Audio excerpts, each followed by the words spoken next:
Hi everyone and welcome to Wine Unpacked, the speedy version. These are short and sweet lessons to give you a quick summary and some tasting notes for each wine, but not as much detail as the longer videos. If you're looking for a relaxing evening, maybe not for you, but if you're in a hurry, they will give you the gist of what's in your pack in around 20 minutes. Don't try and keep up with each drink as we go through, it might be a struggle to drink that much wine so quickly.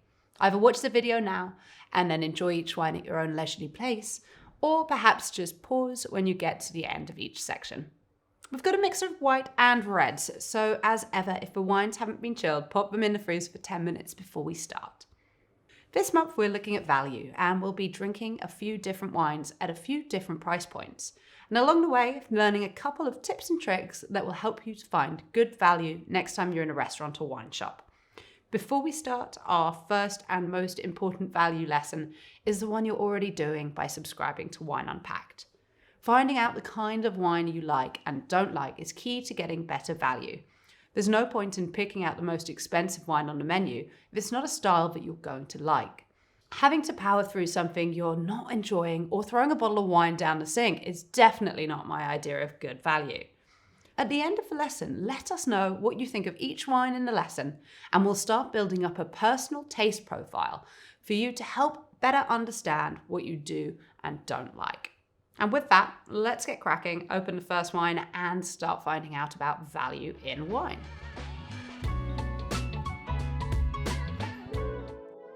Okay, so with wine number one, we've got a pale lemon color, maybe a gentle spritz depending on how soon after delivery you're drinking it. Let's have a smell to check the intensity. Definitely put this one in the medium category. Give it a swirl to open it up.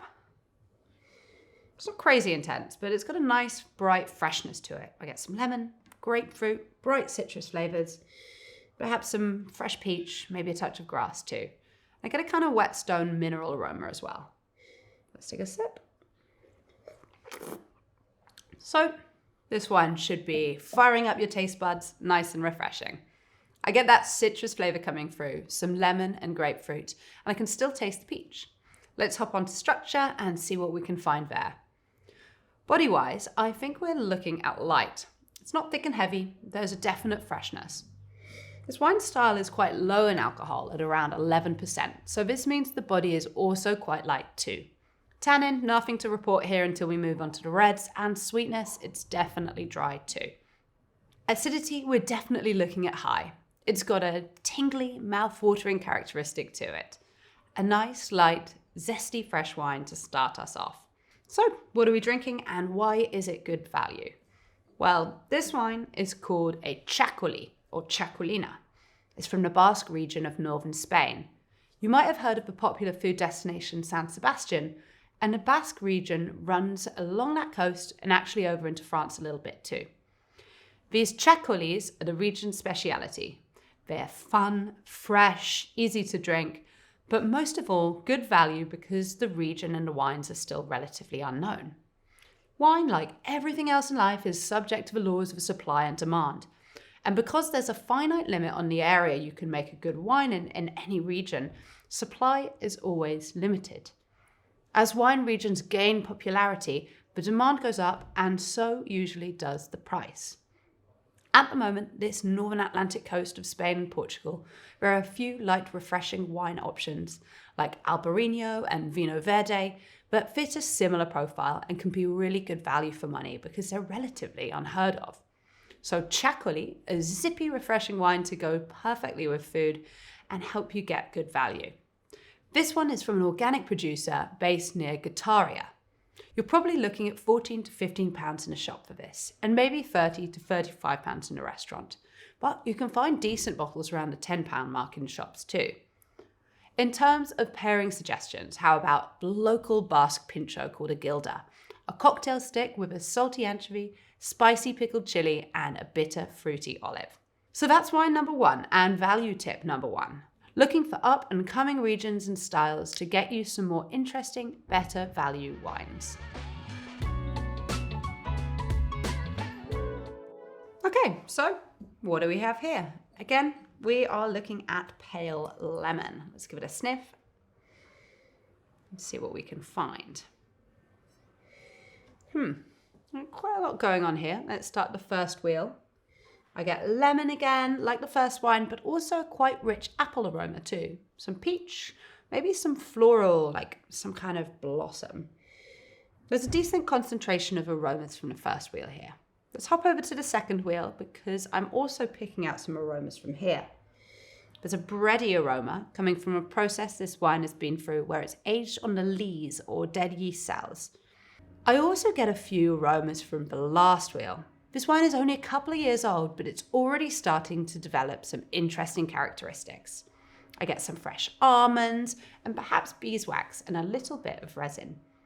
Let's take a sip and see what else we can find out. Okay, so a lot of those aromas are coming through as flavors. I'm getting some of that fruity floralness up front, as well as the more interesting bread, nut, and wax flavors too. Body-wise, I'd go with somewhere medium to full. It's been aged on the lees, which helps add to the body. It also has a decent level of alcohol too. No tannin again, we are definitely dry here also. Finally onto acidity, and I'd say with this one we're sitting medium to high. Not quite as fresh and zippy as the last one, but it's definitely got a refreshing streak to it. This wine is made from a grape called Furmint in Hungary. It's one of the grapes they use to make the famous dessert wine Tokai, and it has really thick skins and accumulates a lot of sugar as the grapes ripen. With these dry wines, all that sugar is converted into alcohol, so it can give us some quite boozy wines, again adding to the body. This one is 13.5%. Furmint is coming up in popularity at the moment. The sweet Tokai dessert wines they make in this area are world famous, but picking a less popular wine from a popular region can often result in good value. It's not so heavy, so you could still have it with seafood or vegetarian dishes, but you could definitely pair it with poultry, perhaps chicken paprikash, a famous Hungarian dish, a creamy chicken stew flavored with sour cream and paprika. This wine is from a producer called Het Solo, one of the producers who make a really good sweet Tokai, but their dry wines are becoming more and more popular. It's another really good value wine in my opinion. It's about 16 to 17 pounds in a shop, which means you'll probably be paying around 40 pounds in a restaurant. In restaurants, there's always going to be a much bigger markup than wines you'll find in a shop because of the overheads. But if you know what you do and don't like and how to describe it, the sommelier will be able to help with some really good suggestions that fit within your budget. Okay, so that's our second wine. What do you reckon? Want to add to the list of the stars you like? When you're ready, it's time to move on to wine number 3. No deviation from the colour with our last white today. But definitely picking up a little bit more in the intensity department. It's got a really powerful aroma. And some really interesting flavours going on here too. Perhaps you can detect some slight apple aromas, maybe some ripe yellow apples. I think I get a bit of pear and a touch of citrus. Maybe some floral aromas like apple blossom, and also a bit of that whetstone mineral action. Hop over to the second wheel and we're getting some buttery creaminess from the winemaking. This is from malolactic fermentation, where the harsh malic acid, the acid you get from apples, turns into the buttery, soft lactic acid. It's also been aged in contact with the yeast lees, like the last wine, so if you can detect part-baked bread rolls, that's where that's coming from. Finally, let's move on to the last wheel, because even though this wine isn't massively old, the barrel aging process it's gone through means you can be picking up on a little bit of honey and hazelnut. A lot of aromas, definitely no shortage of complexity here. What about our characteristics? So I can definitely taste a few of the things we picked out in aromas. And on body, I think we're definitely looking somewhere between medium and full. The lees aging and the barrel aging are helping to give the wine a luxurious texture, and it's from sunny South Africa too, so the warm climate helps to increase the sugar levels in the grapes, giving us more alcohol that adds to the body. There's no tannin and it's dry, but acidity-wise this is really decent again. The main grape is typically high in acidity, and despite the warm climate, the acidity has remained high. This wine is fantastic. It's got a good intensity and complexity, It's well balanced and the finish is great. This is definitely a wine you can enjoy on its own, but it's also one that would pair wonderfully with food. Rotisserie chicken would be great, or even lighter red meats like lamb. Hard cheeses, perhaps an aged Gruyere or Comté would work too, something with a bit of nuttiness to go with those complex hazelnut aromas. You might also be surprised to know that despite being a little bit more than the first two, it's only £22 a bottle. And for that price, I think this is an absolute bargain. Which conveniently brings us on to our next value tip, and that somewhat counterintuitively is that if you spend a little bit more money on wine, you actually get better value. There are a few fixed costs with wine. Things like the bottle, label, and duty cost roughly the same whether you're looking at a £5 bottle or a £50 bottle. So at a £5 price point, you'll be paying proportionally more for these than the actual wine. Spend a little bit more and the value of the wine goes up dramatically. With a £20 bottle of wine, you'll be getting around £7 worth of wine versus about 30 pence worth of wine in a £5 bottle. If you are going to buy a £5 bottle though, supermarket owned brands, or in particular Aldi or Sainsbury's Taste for Difference, can be a great place to look to get good value. Be careful of supermarket price promos though. These can be a little bit sneaky and don't always offer good value. So, to recap our value lessons so far. 1. Get to know your own tastes, figure out what you do and don't like. 2. Look for up-and-coming regions, styles and grapes. 3. Speak to sommeliers and the staff in shops and ask them for recommendations. 4. Spending a little bit more can actually get you far better value. Then if you're looking for cheap wines, supermarket-owned brands can be a great shout, but be careful of special offers. And that's it for white wines for today, so let's move on to the reds.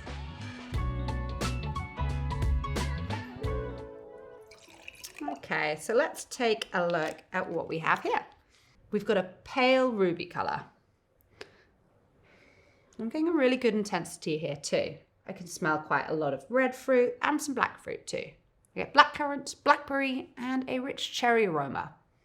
Almost like those cherry drop sweets with a bit of sharp cranberry there too. Getting a kind of pastry aroma, and this coupled with the red fruit is giving me a kind of cherry bakewell feel. Delicious. Let's take a sip. I get a lot of bright fruit, there's a nice berry flavour to the wine, and that cherry is coming through too. Going through the characteristics, I say we're probably going for a light or medium in both body and tannin. A light and delicate style. It's definitely dry, but we've got a decent level of acidity, helping to give the wine even more freshness. I think moving into our conclusions, we'd have to give this wine a decent score. It's got a nice intensity, not massive, but good. It's well balanced with just enough tannin, nothing too overpowering. Complexity is okay, but again, nothing too unusual or deep going on. So what have we got here in our glasses? Well, this wine is made from a grape called Blaufränkisch, which is a lesser known grape that is mainly planted in Austria. Similar to our other grapes today, this is a good example of where lesser known grapes and regions can give us good value. Flavour profile wise, it's a great alternative to Pinot Noir with high levels of acidity, low to medium tannins, and bright berry fruit flavours. Because Pinot Noir is so difficult and picky to grow, yields always tend to be relatively low, so it can be really expensive. Here we're looking at about £15 a bottle again, so if you'd expect to pay maybe £40 in a restaurant. Of course, you can't guarantee that a wine list is going to have Blaufränkisch on the menu. Learning what you do and don't like is great, but learning a vocabulary to describe what you're looking for and figuring out a quick way to research it is also key. A quick Google for the grape name followed by flavour characteristics, it can usually give you a good idea of the tannin, body and acidity. Or if you've already got your eye on a particular dish, search the other way around for pairing suggestions. But a conversation with your friendly sommelier or wine shop can always go a long way, and knowing how to describe what you like will help them make better suggestions. This wine from Franz Vinegar is medium-bodied with relatively low tannin and decent acidity, which makes it great with lighter meats such as duck, lamb, or perhaps a traditional Austrian Wiener Schnitzel. But it would also make a versatile match for loads of dishes. And this style is great with veggie dishes too. So it can be a great choice if you're looking for something to pair with a full meal between a few people. And remember, if you're in a restaurant, buying a full bottle can often be a lot better value than buying by the glass. Now on to wine number 5. Okay, colour-wise, I think we are much darker with this than the last one. Got a richer colour intensity, say somewhere in between ruby and purple. It's got a decent intensity, just north of medium. Let's give it a swirl and see what we can pick out. It's different from the last one. It's got fewer of the sharp berry aromas and more of a richness to it. I'd say that I'm picking out mainly black fruit from this one. It's got blackberry, a bit of blackcurrant or cassis, some ripe black plum, and a touch of black cherry too. There's a bit of red fruit, maybe some raspberry and cherry, giving the wine a bit of a lift. There's something a touch mineral, perhaps like crushed gravel, but other than that, it's relatively uncomplicated. Let's have a taste. Okay, so here I'm picking out that black fruit. It's a relatively intense flavour, but definitely not too complex. It tastes like red wine to me, uncomplicated. Structure-wise, you're looking at full in the body department. This wine is actually 14.5%, and so this is giving it a really decent body. Tannins aren't enormous, but somewhere between medium and high. No sweetness to speak of again, and acidity definitely isn't off the charts either. This wine is a lot fuller than the last, richer with a bit more power. So what have we got here, and why is it good value?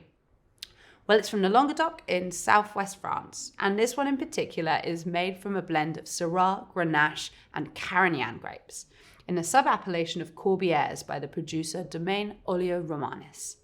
Syrah gives colour and black fruit flavour, as well as tannin. Grenache adds to the body and gives a bit of a lift with the red fruit, with Carignan adding a bit of extra complexity. Languedoc is actually a great area to find value. The climate is warm, so it can grow large quantities of grapes, and for much of the 20th century it was a bit of a mass-producing wine factory of the region. There are a couple of small prestigious areas, but in general it was about fairly average everyday plonk made at scale. This is now changing, and the wines are becoming increasingly complex and well made, but are still great value because while it's a very historic wine producing area, it's not got the fancy name and demand to go with it yet. I'd happily drink this at a dinner or barbecue, and most other red wine drinkers would too. And for £11.50 in the shops or around £30 in a restaurant, I'd say you could do a lot worse. It would go well with quite a lot of food. It's bold enough to go with heavier meat dishes like steaks or beef stews, and it's also not so high in tannin or overpowering that it wouldn't work with something lighter. It would work with tomato-based pasta sauces and Middle Eastern dishes too. A really good all-rounder and a great alternative if you're looking for a better value alternative to a Rhone wine or even a cheaper Bordeaux. And that's wine number 5. Okay, our final wine for today. And looking at the colour, it's a little more unusual than our last two. It's got a pale intensity with a bit of a brown tinge. Not as far as tawny, but it's on its way there. Intensity-wise, it's definitely not pale. There's a lot going on in here, I think, but what can you pick out? I get strawberries up front, maybe stewed strawberries, and a bit of cherry and raspberry. There's some black fruit too, and I think then it starts to get a bit more unusual. I don't know about you, but I can definitely pick out some olive, perhaps some tomato leaf or sun-dried tomato. There's a touch of something floral, maybe like violets. Now, despite the brown tinges in the colour, this wine isn't actually very aged. It's only a couple of years old, but it's already showing us some aromas from the third wheel. I get a little bit of truffle, perhaps some tar. These wines develop some great interesting characteristics as they age, even after only a couple of years. Let's have a taste. Wow, so again, despite the colour, it's definitely not light. There's a great intensity of flavour here. I can pick out some of these unusual aromas as flavours. But what do you think in terms of body? It's not light, but I don't think we could go with heavy either. Perhaps let's play it safe with medium. Tannins are definitely there. They're probably medium to high, and they've got a slight powderiness to them. It's not mega acidic, but it's still quite high. I'm probably still putting this one in the high bucket. For me, this is a great wine. Conclusions-wise, it's got intensity, complexity, balance, and finish. What do you reckon? The grape is called Xinomavro, and it's a grape that's typical of northern Greece in the region of Naousa. Another grape and region that are becoming increasingly popular and offer great value. This one is from an organic and natural producer called Dalamara Winery, and it's a really cracking example of this kind of wine. Greece has a few different wine producing areas, and this one, Naousa, is on the border of Macedonia, in the hills in the north where it's a little bit colder. Because of a financial crisis in the country and a decline in demand for premium wine domestically, producers need to find other markets and increase efforts to export wines to countries like the UK. At the same time, though, Greek wine is getting really, really good.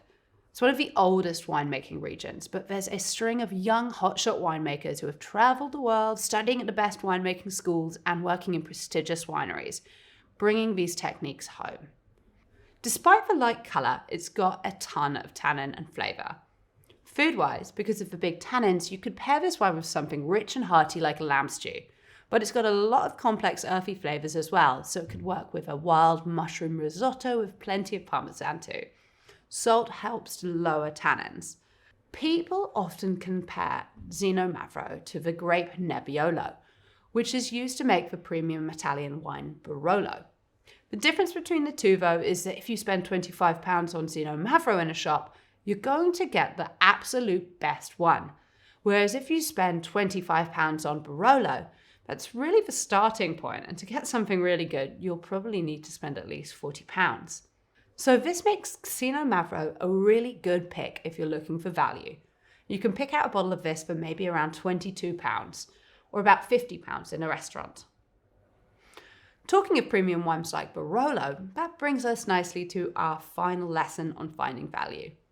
There are certain regions that are famous around the world for making great wines, and for good reason, but that doesn't mean all the wines from the area are incredible. In the same way that lesser-known regions can be great value, popular wine regions can be really bad value, so remember to research each bottle. Finally, with the markups in restaurants being higher than in shops, if you want to try a premium wine like a fancy Barolo, it's more cost-effective to do it at home. Let's finish our last wine and any others while we whiz through all of today's wines and key facts to remember. Okay, so first off we started with the white wines. We had that light, zippy Chacoli from northern Spain, followed by the slightly fuller-bodied Ferment from Tokaj in Hungary. Then finally the more complex, rich and nutty Chenin blend from South Africa. We learned that knowing your taste preferences is the most important thing to do in order to find good value. No point ordering the fanciest wine on the menu if you're not going to enjoy it. We found out that heading for unusual areas, grapes, and regions that make wines in a style that you like can also be a much better shout than going for the famous areas where you're likely to pay a premium. We talked about how spending money can actually lead to better value because of fixed costs in wine production, and that £5 bottles of wine can be a false economy. However, if you do want to get good value at that price, supermarkets are usually your best bet. After that, we moved on to our red wines. We drank a bright, juicy, low-tannin Blaufränkisch, again from a lesser-known wine-producing region, where we discussed how important research is. Our next wine was the medium-bodied red and dark fruit and medium-tannin Languedoc from Corbières. If you like French wine and want good value, Languedoc is a great region to try in what can be an expensive country. Finally, we moved on to our last wine, the Greek Xinomavro. Again, Greece can be a really great place to find value, and this grape is an especially excellent alternative to the much more pricey Barolo. Our final lesson was that if you want to push the boat out and try expensive wine, maybe save it for home rather than a restaurant to avoid paying the markup. It might be that you don't like that style at all. And that's it for today. We hope that that's been useful and you've got a lot of value out of the lesson. The wines, grapes, and regions we covered today are just a couple of examples of where you can find great value on a wine list or in a shop. There are too many to count, but a little bit of research and a chat with staff in restaurants and shops can help you to find out more. Remember to check out the lesson page on our website and tell us what you liked so we can start to build out your taste profile. As always, show us your tasting setups on social media. We love to know what you're up to, and we'll see you next time for more tips and tricks to help you get your head around the world of wine. Bye!